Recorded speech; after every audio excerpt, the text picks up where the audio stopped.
Давайте сейчас подключим к нашей беседе народного депутата Украины фракции «Слуга народу» Ирину Верещук, которая с нами на прямой связи.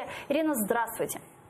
Добрый вечер. Да, добрый вечер. Ирина, вы знаете, что мы уже на протяжении 3 недель в эфире АТР проводим марафон, который называется Save АТР в связи с отсутствием блокировкой ее финансирования. И вы включались неоднократно в наши эфиры, ваши коллеги из различных фракций в Раде включались также в наши эфиры. И как-то положительно отзывались и говорили, что вопрос как-то решится. Народные депутаты планировали подавать какие-то обращения. Сдвинулась ли вот эта история с АТР, с мертвой точки? Обращались ли ви куди-то? І є ли якась нова інформація у вас? Дивіться, я зверталася за роз'ясненнями і, в принципі, їх для себе отримала. Мені пояснили, що питання лише в технічній стороні цього.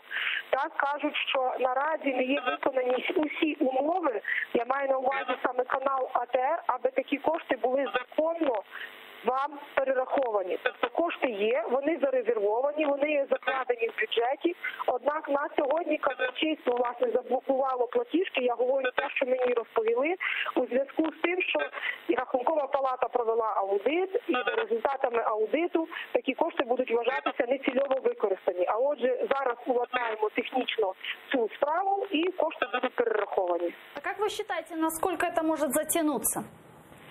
Я думаю, что до конца лютого можно бы было это вырішити. А скажите, что необходимо для решения этого вопроса? Может, какие-то законопроекты подготовить или Кабинет министров должен разработать что-либо? Я думаю, все-таки це мають ті люди, які є відповідальними в Кабінеті міністрів, заакцентувати увагу. Тобто, якщо є акцентована увага, то це питання можна вирішити якомога швидше.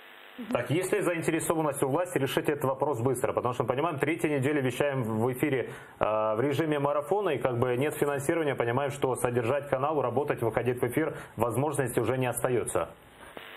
Є така зацікавленість, бо ми чудово розуміємо, що наразі єдиним каналом, який може говорити на кримсько-татарській мові, якого дивляться і бачать в Криму, це канал АТР.